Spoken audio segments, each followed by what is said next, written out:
Good morning, baby. It's the Doug Rising Show. Well, the Doug Rising Show. Well, the Doug Rising Show. And I'm Doug Rice. Bitty Friday. Want to get through that Friday. Friday is my day. Welcome, one and all, to the Doug Rice Show. Let's see what we know. How you doing, folks? It's me. Good morning. The end of the week. I am so glad. Let me just tell you, I too am ready for rest, relaxation. Tomorrow is Sabbath. Yes, it is. But today we're going to get down to biz. All right, so yesterday, let me get right into it. The globalization of war. The globalization of war. America's long war against humanity. Now, the details involving what we'll review today and just includes the other half of the chapter headings. And I understand there are about 16 of them. We went through 5 yesterday. So I'm going to kind of abridge what we go through today, kind of condense that and, offer this PDF along with, myriads of other PDFs that we have to offer. All right. We got this one. Okay. That's the Globalization of War. Take it all in. Michael Chossudovsky. Oh, yes. Yes. And within the confines of this PDF, you'll find some very appropriately dated material. Now, I say that to say this was produced sometime around 2016, 15, 14, maybe. And so the snapshot regarding the globalization of war and America's long war against humanity, this is looking backward in time. However, you'll find, as I put in the description, it to be just a starting line of what we appear to be in the midst of concluding. Now, I don't want to try to stretch too hard to connect the tissue of relatability from that time to this. My focus is to make sure that all the details they write down, we don't miss. And whether, it be, just a few moments ago, whether it be several years ago, it's still going to get reviewed on the Doug Rice Show. Again, welcome, 10:04 in the morning. It's the 15th of September. You are halfway through September. You're barreling headlong toward the end of the year and into 2024, where we know there's a whole lot more in store. And I think we have to kind of just face facts, folks. We've really got to come to terms with the end of this thing. This is now coming to an end. This is on a collision course with destiny. There's no stopping what they've put in motion. There's no heading it off. Don't even bring up the notion. These folks are finished. This whole country is surely diminished. And we've got front row tickets. And we're damn near in the thickets. But there is an escape valve that I do believe is just within our reach. We just have to, reach with our minds and teach our behinds to get ready to leave as you're so inclined. I'm telling you, I'm ready to leave. I know that it's going to be very difficult. With every passing day in this country, it will be more and more difficult for Negroes specifically to leave. And that is something I have yet to perceive that it will be easily, put before us to leave. The gates are closing. Remember, folks, I don't believe that there's too much a foregone conclusion to assume that these folks know that their superpower, their place in American history, is tied very, very closely with the presence of Negroes within the confines of this country. Now, they don't want to say that openly, but if we leave, it's over. If Negroes decide to listen, every other demographic can get what I call the hell out. You can leave. Oh no, you better hear me, folks. You best believe. You know, every time a Negro decides to say something about our condition, our state of being within the confines of this homicidal place filled with beings barely spiritually alive, grasping at straws at what is their cause. They don't even know why they exist. They're not on God's list. And for us to be trapped amongst these hissing snakes, disunited for goodness sakes, our very survival is a testimony to our God's arrival. The fact that we've managed to live this long and stay this strong, and very little for us has really gone wrong because we're still here in numbers. And I only wonder, do they look at that and wonder, wow, you know, they did everything they could to eliminate us somehow. And we are now preparing for our second exodus as we see them slowly draw next to us. But hey, never know. Might be here another day. So on with the show. All right, here we go. This is the Doug Rice Show. Thanks so much for tuning in. Please like, subscribe. You know, hit the notification bell for as much as it does any good as I can tell. I heard the bell itself is out of whack. And that's that. So hit it at your own peril. All right. All right. So here we go, folks. Globalization of war. Now we got just past chapter 4, if I'm not mistaken. And again, I'll say without too much fanfare that what we see going on today can be directly tied in some way to what we read about going on then. Here we go. So again, Michael Chossudovsky, very, very good writer. I highly recommend. We've gone over his bona fides. Let's go into it then. And I'd like to kind of show you what you have available. Yesterday, I told you that this information is just amazingly detailed. This guy goes into, you've got photos. Remember the Castro interview?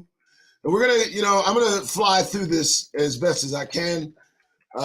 Just bear with me, folks. Yes. Okay. So I believe this is where we stay. Yeah. And chapter 5, Fukushima, a nuclear war without a war, the unspoken crisis of worldwide nuclear radiation. Remember, folks, the title of this publication is The Globalization of War.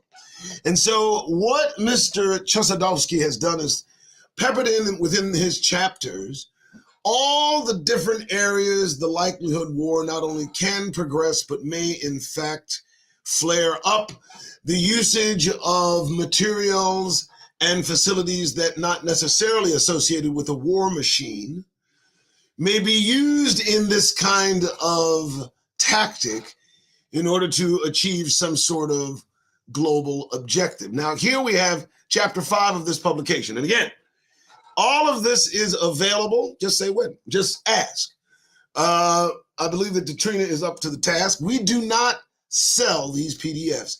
We give in exchange for any donation, any amount of PDFs up to 60 to the Negro Nation. And the publication donation sheet has been shown many times. I might show it again today. Who knows? But this is the kind of material that I try to give Negroes. All right, let's go. Here we go. Carrying on the show. Chapter 5, Fukushima, a nuclear war without a war, the unspoken crisis of worldwide nuclear radiation. And let me tell you something, folks. Right now in Ukraine, they're guarding a nuclear power plant that is just sitting on the precipice of some sort of disaster that would mean unspoken horrors for the world. 1 or 2 drone strikes within the vicinity of these individuals will probably cause a radiation poisoning, likes of which this country has never seen since it itself put radiation poisoning in the air of Nagasaki and Hiroshima. God damn them. Here we go. All right. The 2011 Fukushima disaster in Japan has brought to the forefront the dangers of worldwide nuclear radiation. The crisis in Japan has been described as a nuclear war without a war. In the words of renowned novelist Haruki Murakami, this time no one dropped a bomb on us.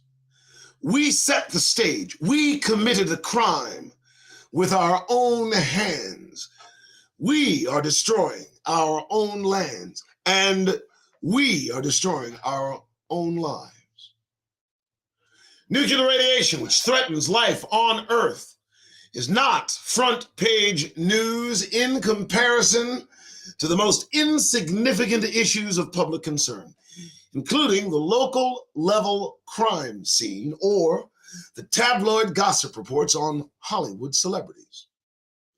While the long-term repercussions of the Fukushima Daiichi nuclear disaster are yet to be fully assessed, they are far more serious than those pertaining to the 1986 Chernobyl disaster in the Ukraine, which resulted in almost 1 million deaths. Now, let me pause there. As you can see, this is not old hat. They're talking about the usage of this particular nuclear power plant in or near Ukraine today as a weapon of war. They're concerned with Putin or even the Ukrainians themselves using this as some sort of tool to further some sort of geopolitical, advance. I'm trying to say why even take a chance, but that's what they're considering. And so this plays into yesterday's news as similar and as relevant as it is today. But let's continue and see what they have to say. The shaky political consensus, both in Japan, the US, and Western Europe, is that the crisis at Fukushima was contained. The realities, however, are otherwise. Fukushima was leaking unconfirmed amounts of plutonium. According to Dr. Helen Caldicott, 1/1,000,000th of a gram of plutonium, if inhaled, can cause cancer. Wow. An opinion poll in May 2011 confirmed that more than 80% of the Japanese population did not believe the government's information regarding the nuclear crisis. The impacts in Japan. The Japanese government has been obliged to acknowledge that the severity rating of its nuclear crisis matches that of the 1986 Chernobyl disaster. In a bitter irony, however, the tacit admission by the Japanese authorities has proven to have been part of the cover-up of a significantly larger catastrophe, resulting in a global nuclear radiation contamination, a process. While Chernobyl was an enormous, unprecedented disaster, it only occurred at one reactor and rapidly melted down. Once cooled, it was able to be covered with a concrete sarcophagus that was constructed with 100,000 workers. Many of them gave their lives in the effort. There are a staggering 4,400 tons. 4,400 tons. That's 8,800 pounds of nuclear fuel rods at Fukushima, which greatly dwarfs the size of radiation at Chernobyl. So, I think what they're getting at here is the simple mistake or cover-up, the mistake in covering up nuclear disasters by reducing and minimizing the risks involved, the radiation poisonings involved. I think what they're opening up is the ideation that this can happen at any moment. The 2011, that resulted from an earthquake. What's happening in Ukraine may result from actual combat. And again, public health disaster. These guys go over the list. I can go through this, but it is long as hell. They talk about the economic impacts of it and how, I believe in closing, I believe they talk about how the nuclear power in itself can be used as a nuclear weapon in a nuclear war. And I believe that's something we need to at least look into. Now, part 3, thanks so much for tuning in to me. U.S. NATO-sponsored terrorism and regime change. The destabilization of sovereign countries. And this brings to mind, what they've done over in Libya. And isn't it interesting how the reoccurring theme of these same places seem to be the focal point of Western interest? Muammar Gaddafi, I'd like to just bring him into the frame. Regime change, when it comes to it, we got to bring up his name, they killed him horribly, and we know that Clinton laughed, which was interesting. But we're going to cover this. Hopefully they may touch on this. I don't know. Let's find out. On with the show. I don't know. Let's see what we're doing. All right. NATO's war on Yugoslavia. Wait a minute. Did I miss something? I didn't. Oh, part 3. There we go. NATO's war on Yugoslavia, Kosovo freedom fighters, financed by organized crime. Now, if any of you live long enough to know about this period in history, it was an interesting fight, and NATO was involved. A lot of bloodshed, a lot of Europeanism going on here, a lot of Europeanatics, European antics. I don't think it should escape our notice that this part of the world, Ukraine, Yugoslavia, now I would say Yugoslavia is no longer Yugoslavia, it's something else, but perhaps, Poland, these Slavic countries closely associated with Khazaria, next to these Anglo-Saxon individuals, not only did they war amongst themselves in high fashion and in much murderous order, but between the differing factions and amongst themselves, they kept Europe popping. I mean, Europe, once the change came over Europe and it went from dark to light, that's a whole nother conversation. We'll get that right. The warring began, the factions, and, it's never stopped.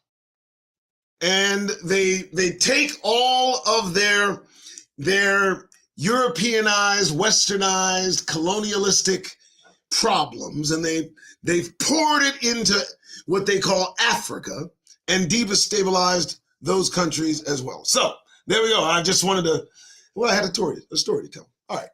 So let's get to this. I want to see this. Chapter looks like 6. NATO's war on Yugoslavia, Kosovo's freedom fighters financed by organized crime. Let's get into this. NATO's aerial bombardment of Yugoslavia started on March 24th, 1999. The bombings, which lasted for almost 3 months, were followed by the military invasion under a bogus United Nations mandate and illegal occupation of the province of Kosovo. At the outset of the war, NATO had reassured world opinion that precise targeting using smart bombs was intended to avoid collateral damage, including environmental hazards. Okay. They say we do everything we can to avoid unnecessary collateral damage. We take very seriously, work very hard at doing that, spend a lot of time planning for the missions. Early in the air campaign, NATO chose to bomb Belgrade's Children's Hospital. It had been singled out by military planners as a strategic target. NATO nonetheless acknowledged that the bombing was undertaken to save the lives of newly born babies. They did not target the section of the hospital where the babies were residing. Instead, they targeted the hospital building, which housed the power generator for the entire hospital, which meant no electricity for the incubators, which meant that the entire hospital was evacuated and many of the children died. Well, you ain't never lied. Now, why is this pertinent today? Well, let me just say, you're looking at NATO moving all kind of troops in Europe today. And now we get deep insight on exactly how they intend to play. Do you have any ideas? Do you understand where all the death and tears may end up? So I find that to be a keen insight. I'm going to jump to the next chapter, if that's all right. Now let's go to another area. Let's see where else they're causing hysteria. Here we got chapter 7, U.S.-sponsored coup d'etat, the destabilization of Haiti. Now, folks, listen up. The Dominican Republic and Haiti, right now, two countries, both occupying one single island land. Dominican Republic is at this moment enforcing its borders against the Haitian onslaught of destabilized atrocities. They are performing acts in Haiti against the population that are horrendous. And now it threatens to bleed into the island occupying both countries, into the Dominican Republic. So this, if I'm not amiss, hopefully I'm not wrong there, this gives you insight as to how far the rabbit hole went back. Not how deep it goes, but how far back it goes. Okay? They destabilized Haiti, and if you think that this does not have something to do with today's current circumstances, we cannot disassociate the two. I heard it said earlier today by someone that the policies of the Reagan administration caused the near fascist state the United States is in today. A religiously infused fascist state whose chief orange menace, Donald Trump, is their new Hitler. And believe it or not, folks, this came from Zappa, Paul Zappa, I believe that's his name, Zappa. He spoke about this in the past, about the United States being in its current condition. And all things being equal, the destabilizing of Haiti back then more likely plays an important role in what we see happening in Haiti today. So let's see what they have to say. U.S.-sponsored coup d'etat, the destabilization of Haiti, the armed insurrection, which contributed to the unseating President Aristide on February 29, 2004, was the result of a carefully staged military intelligence operation involving who? The U.S., France, and Canada. Let me pause. Now, that was 20 years ago, folks. 20 years ago, and the folks involved, the players, France, now all in Niger's business, threatening invasion, using forces of the African persuasion to somehow retake these places into France's coffers. But let's see what more they have to offer. Here we go. The rebel paramilitary army crossed the border from the 2004 coup had set the stage for the installation of a U.S. puppet government in Port-au-Prince, which takes orders directly from Washington. The rebel paramilitary army crossed the border from the Dominican Republic in early February 2004. It constitutes a well-armed, trained, and equipped paramilitary unit integrated by former members of Le Front pour l'avancement et la progrès de Haiti. That's in France. The plain-clothes death squadrons involved in mass killings of civilians and political assassinations during the CIA-sponsored 1991 military coup, which led to the overthrow of the democratically elected government of President Jean-Bertrand Aristide. Now, pause right there, because isn't this odd? Here what we see is France using the military coming in from the Dominican Republic into Haiti to accomplish its ends. Now, I wonder, since that time ago, have Haiti and Dominican Republic had a chance to make amends? And so now it's a different kind of look what I see. I wonder if they're shook. They see the soldiers on the borders awaiting whatever their next orders might be. Everywhere in the world today, folks, let me pause and tell you this. There's turmoil. Everywhere you look, and I look at Democracy Today news. Now, not because of the democracy or anything about that. It's just that they give you clear, concise snapshot of what's happening on a global level, not the surgically controlled news media APS offers on all of the major networks. And so you can look at that show and see Democracy Now! You can see the world is in upheaval turmoil. And this, what we're reading about regarding Haiti, there's a connective tissue there, folks. Now when you see what's happening on the border, you wonder, what do you think Haiti will do? I mean, do you think the folks are trying to flee, go into the Dominican Republic to escape the gangs that are doing horrendous things, okay?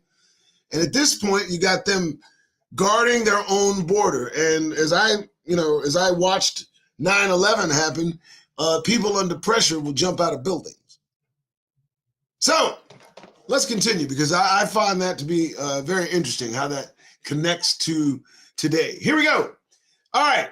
The self-proclaimed Front pour la Libération et la Reconstruction Nationale, whatever, National Liberation and Reconstruction Front, why didn't you just put that first?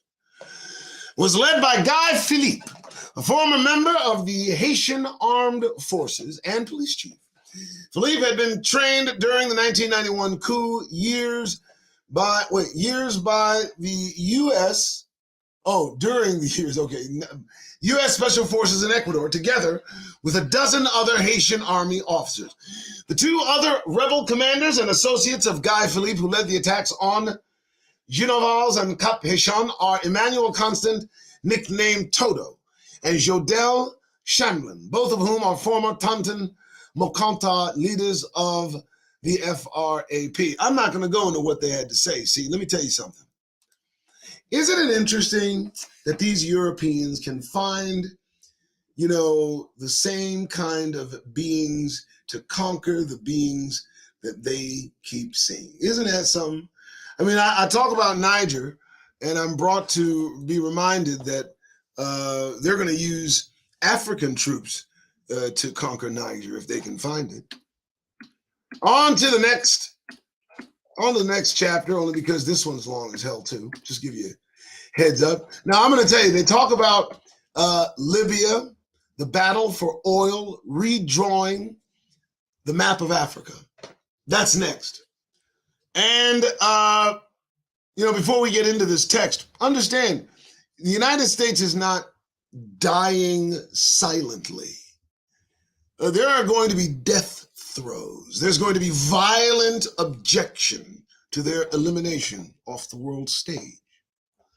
Such to the point, it's my understanding that the attack on this land will devastate it beyond its ability to ever be inhabited again. And that's scriptural. And if you look, at the surface, it almost seems as if they have this under control. It almost seems that they might be able to reel in the ropes. It almost seems this, but nope. They've lost the reins. It's out of their hands. A recompense is in demand. God Almighty is coming. And let me tell you something, folks. They better start running. Okay, I drift. Back to it. I'm sorry. Yes, sometimes I do that. Next, Operation Libya and the battle for oil, redrawing the map of Africa. Well now, did I not tell you that this might be dated material? However, it might also be extremely, relevant. Let's look into this because, they're making a try. We got African brothers over there and sisters making a trying to kick out colonialism. But my problem, folks, is this. I believe they're just the flip side of another coin. I believe that with all the intentions they have, no matter how good they may be, the minute African gets control, we're going to see that there's no difference between human interaction. Everyone's after their own satisfaction. So let's find out. Let's see. Well, I could be wrong, but I don't know. All right, Operation Libya and the Battle for Oil. Rejoin the map of Africa. This is interesting. 2011 U.S. NATO-led war on Libya was a multi-trillion-dollar trophy for these United Snakes. My words. Libya's oil reserves are twice those of the United States. Wow. United States NATO intervention was also intent upon excluding China from the broader region and edging out China's National Petroleum Corp, which was a major player in Libya. Libya is the gateway to the Sahel in Central Africa. More generally, what is at stake is the redrawing of the map of Africa at the expense of France's historical spheres of influence, namely a process of neo-colonial redivision. My God, listen to that. The geopolitical and economic implications of a U.S. NATO-led military intervention directed against Libya are far-reaching. Libya is, as they said, among the world's largest oil economies, with approximately 3.5% of global oil reserves. Now let's land there, see what point that serves. So recent history leaves no mystery what they might intend next. There's a lot of oil under that Libyan soil, and they might need to protect. Now I understand why they're not rushing to lend a hand and send a rescue to interject. It seems that the oil, the United States, China, all of that does connect. Interesting. So, if you're not aware, if you've been living under a rock, there's Libya had a flood. They say 20,000 people dead, 10,000 washed out to sea under mud. And, that is a tragedy. I will say that without doubt. It drops like a thud. It does. But I did some research. Maybe you saw it, and I posted it. Okay? I asked Libya's involvement in the transatlantic slave trade, in the slave trade in general, and it turns out, it just so happens it's coincidentally factual. that Libya involving slave trade was pretty transactional. And look at them, they're still fighting over the land. My God, they're still fighting over the same place. I gotta tell you something, because it's right in our face. All of Africa belongs to Negroes. Get it over it. That's just how it goes. Yeah, I had to get that out, so I decided to shout. Next! Al-Qaeda rebels and NATO join hands. Al-Qaeda rebels and NATO join hands, sorry. The conquest of Libya's oil wealth was implemented with the support of America's pro-democracy Al-Qaeda paramilitary brigades. The liberation of Tripoli was carried out by former members of the Libya Islamic Fighting Group under the supervision of NATO special forces. Concepts are turned upside down. The U.S.-NATO military alliance is supporting a rebellion integrated by Islamic terrorists in the name of the war on terrorism. Barely acknowledged by the Western media, Al-Jama' al-Islamiyya al-Muqtiyabah bi-Libya, the Libya Islamic Fighting Group, was an integral part of the Libyan opposition. The Libya Islamic Fighting Group, aligned with Al-Qaeda, was in the front line of the U.S.-NATO armed insurrection. My God. Jihadists and NATO worked hand in glove You gotta love.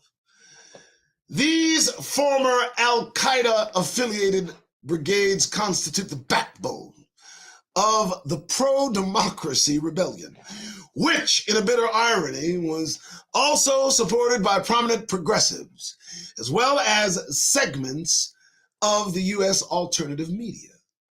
Special Forces composed of the U.S. Navy SEALs, British Special Forces, SAS forces, and French legionnaires disguised in civilian rebel guard were reported to be behind major operations directed against key government buildings, including Qaddafi's Bab al-Aziyah compound in central Tripoli. Reports confirmed that British SAS were on the ground in eastern Libya prior to the onset of the air campaign.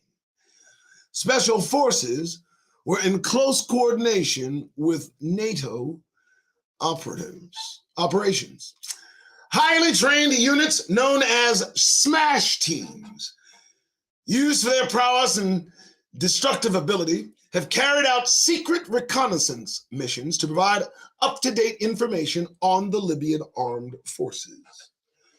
NATO Special Forces and the CIA-sponsored Islamic brigades under the command of former jihadists constituted the backbone of combat capabilities on the ground, supported by NATO's air campaign.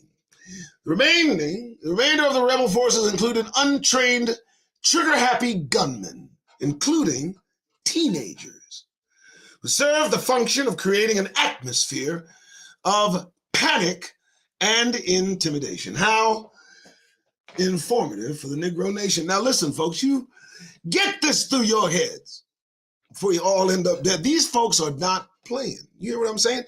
NATO, United States, the arm, the edifice, whatever you call it, they will go above and beyond the call of duty to get it done. They will partner with mortal and sworn enemies. And the enemy of my enemy is still my frenemy is the order of the day. I mean, it's an amazing thing to say. This publication, Globalization of War, I know a little dated, but you can see how well related it is to the current circumstance we all are, in right now. I'm looking up some other different, I'm kind of jumping forward a little bit. Now, the reason I do that is because I found something that you're going to find pretty interesting. So remember I talked about dated material. Not so dated anymore, is it? Look at that. The U.S. has installed, what's that? Oh, a neo-Nazi government where? In Ukraine. Shall we pause for the cause? You know what I'm saying? Yes. Folks, listen up. I don't just do this. You understand? Okay? I try my best to give you something that you can at least sink your mental teeth in. All right? And going through a just slight review of the chapters, when I saw this, I realized I had to hit this hard. This one, I got to hit rather hard.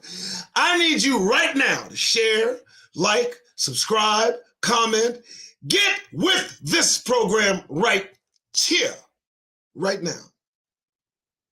I'm going to take a pause for the cause because I want you to grab your drawers and understand this ain't about to be playing. This is real business.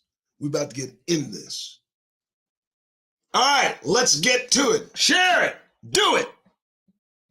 Maybe you'll get some insight as to what we're doing right now. Here we go. Chapter 11. Oh, yeah. The U.S. has installed a neo-Nazi government in Ukraine. You hear what I'm saying? According to the New York Times, the United States and the European Union have embraced the revolution here, Ukraine, as another flowering of democracy, a blow to authoritarianism and kleptocracy in a former Soviet space. Flowering democracy, revolution, the grim realities are otherwise. What is at stake is a U.S., EU, NATO-sponsored coup d'etat in blatant violation of international law. The forbidden truth is that the West has engineered, through a carefully staged covert operation, the formation of a proxy regime integrated by neo-Nazis.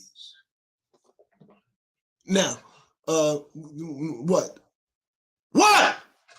You don't hear me? Oh. Confined by Assistant Secretary of State Victoria Nuland, key organizations in Ukraine, including the neo-Nazi party Svoboda, were generously supported by Washington. We have invested more than $5 billion to help Ukraine to achieve these goals and other goals. $5 billion? Oh, you don't give them $5 billion, so what? Big deal. That's a drop in the bucket. Shit, we give them a lot more than that. We just say fuck it. $5 billion. That sounded like a big number back then. Huh? Whoo! You know how much money we done given these fools? Anyway. Okay. Western media has casually avoided to analyze the composition and ideological underpinnings of the government coalition. The word neo-Nazi is a taboo. It has been excluded from the dictionary of mainstream media commentary. It will not appear in the pages of the New York Times, the Washington Post, or the Independent. Journalists have been instructed not to use the term neo-Nazi to designate Svoboda, the right sector. Are you hearing this? Now you need to feel it, because they're giving all your money to these Nazis, and here we are to reveal it. Composition of the coalition government. Let's see what they're made of.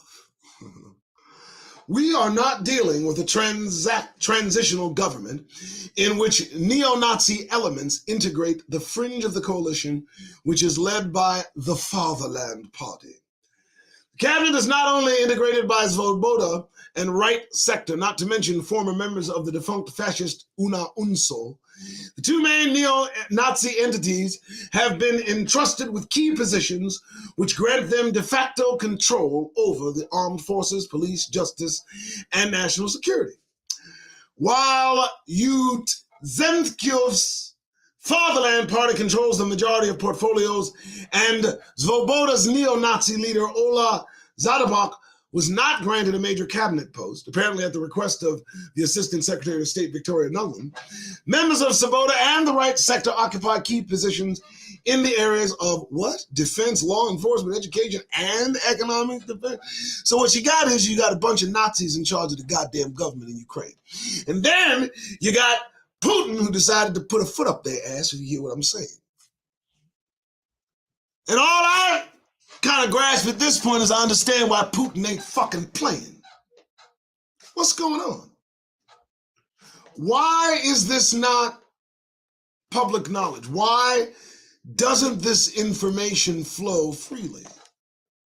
I mean, some people know, some people don't. Some people choose to not know. But that, I thought, would be a very integral part of the show. Let's go. All right, Chapter 12. Here we'll delve into the American Inquisition and the global war on terrorism. Let me tell you something, folks. After 9/11, they put in place something that I got to say, the Patriot Act. If you have not had a chance to peruse the revised Patriot Act under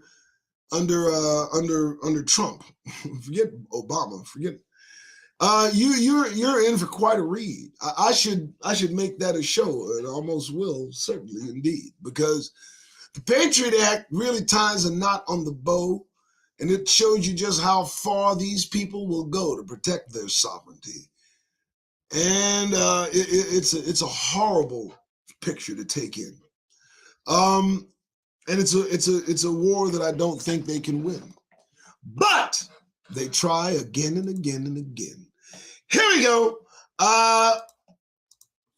The American Inquisition and the global war on terrorism. Let me tell you something, the American Inquisition. They took people and they did something called rendition. Rendition, it's a movie as well. But it's also the truth as far as I can tell. They'll take you out of this country and put you through the racks with all kinds of nefarious attacks to get you to talk and say something incriminating. And if you don't, well, you probably won't, but who knows? Who can tell? The American Inquisition and the global war on terrorism. Let's check it out. Today's global war on terrorism, GWOT. Who the hell called it that? GWOT. As is a modern day form of Inquisition. It has all the essential ingredients of the French and Spanish Inquisitions. If you don't know about the Inquisition and what it involved, the Catholic Inquisition, the problems it solved, you better understand it had something to do with us, and it's a reason we were on the back of the bus. Okay, we'll stop. Going after Islamic terrorists, carrying out a worldwide preemptive war to protect the American homeland, are used to justify a military agenda.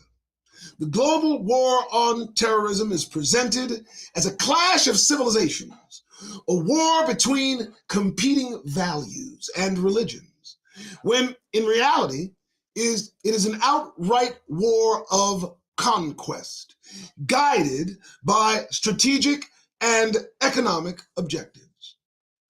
The GWOT is the ideological backbone of the American empire. It defines U.S. military doctrine, including the preemptive use of nuclear weapons against the state sponsors of terrorism. The preemptive defensive war doctrine and the war on terrorism against Al-Qaeda constitute essential building blocks of America's national security strategy as formulated in early 2002. It was 20 years ago. The objective is to present preemptive military action, meaning war as an act of self-defense against two categories of enemies: rogue states and Islamic terrorists, both of which are said to possess weapons of mass destruction. The logic of the outside enemy and the evildoer, allegedly responsible for American civilian deaths, prevails over common sense in the inner consciousness of Americans. The attacks on September 11, 2001 justify acts of war and conquest. As we demonstrated by the losses on September 11, 2001, mass civilian casualties as the specific objective terrorists of these losses would be exponentially more severe if terrorists acquired and used weapons of mass destruction. Now, let me pause there for your instruction. Now, you hear that and you wonder, wow, what an interesting query. But I need you to understand it was put down as a theory.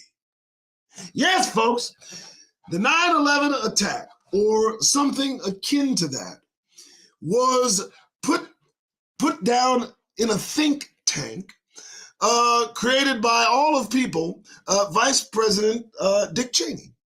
Oh, you think I don't know this shit, do you? Yeah, I do. Dick Cheney put together a think tank, and the think tank involved what it would take, the amount of American lives it might take to infringe on American rights, to introduce the Patriot Act. This was put together in a think tank by Dick Cheney. Check my math. That report you can read. And the report said something very interesting. The report said that the only way to infringe on the rights of Americans in this country is to have a loss of life equal to that of Pearl Harbor. And the number they came up with was 3,000.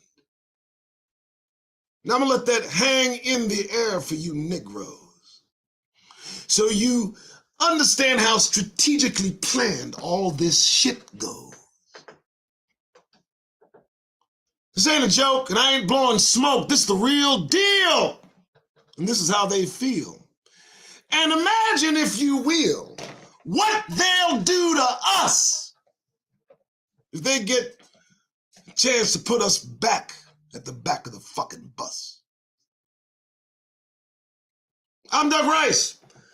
I do appreciate you showing up today, folks. We're going to stop there. This publication is available to you for any amount of donation. I'll give it to you free too, because that's just my nature, and that's what I got to do. So you understand it. You get it. I know you guys understand. Look, we're looking in a looking glass. We're not here to get shook. We're under some sort of false flag event. And I can tell you folks, none of this will relent. This is all over. America's done. It's finished. It's through. And I'm the person here to tell that to you. Oh yeah, Doug Rice. All right, we're done. All right, I gotta go. It's been the Doug Rice Show. I got work to do. I'm charged up now too. I could do a little more, but I won't, because my voice is sore. Plus, I know y'all gotta get somewhere. And there it is, right damn there. All right, folks, I got to go. 10:52 in the morning. Listen, if you like what we do, please feel free to show your support. I mean, I'll do this for free. I mean, I'm a good sport, but I got to pay people like Detrina and Antoine Anderson. And you ain't seen Antoine angry. I have. I need to pay people. Hey, if you give any amount over a certain amount, you can believe that we will send you the PDFs that you need. All right, I'm not going to show because I got to go, but you guys can look at some other shows and see the price list and look, email thedougriceshow@gmail.com, and without fail, Detrina will check it and more likely will send you anything that you ask for, PDF-wise. What could you ask for more? All right. Okay, it's 10:53. I got to go. You don't see me, but I'm sweating, And it's Friday, folks. So listen, before I let you go, now it's Friday, it's the last day of the week. And I know that you can't wait to hear me speak Sunday at noon, which won't be too soon. But starting next week, these lives will be at 7 a.m., 3 hours earlier, okay? That's to accommodate my current circumstances and to ensure that I just don't take chances. There you go. You like that? That was easy. I don't know. All right. I got to go. Hey, you guys have yourself a good Friday. And, stay out of traffic, for God's sake. Okay. Bye-bye. Ah, hey, hello. Detrina, grab that. Grab him right there. You, come here. Hey, listen, everybody, eyes on me. Listen, all right. I was going somewhere with this too. Listen, you're going to have a great weekend. Negro family, I'm telling you this. That's going to be, stick home, stay home, be safe. Don't go out at night. Okay, don't go out late at night. Stay out of traffic, stay out of motion. You know what I'm saying? Do some devotion, whatever. But today, well, you got to go on about your way, don't you? You got to be out there. No, you did. Right. But I think we've done enough today on the show to prove at least that, you owe one moment of being a serious-minded Negro. That's really my point. That's the reason I'm got folks in this joint. I want you to walk about this country a serious-minded Negro. For God's sake, what else you got to do? Because if you get that smile off your face, if you take it off, you'll discover your true place in this country. Trust me. Oh yeah, they want you smiling. They want you grinning and skinning and cheesing and pleasing. But you take my advice, just one day from Doug Rice. You want to see some truth come out of their good graces? Well then, get that goddamn grin off your faces. Hey, I tried something new. What are you going to do? Get out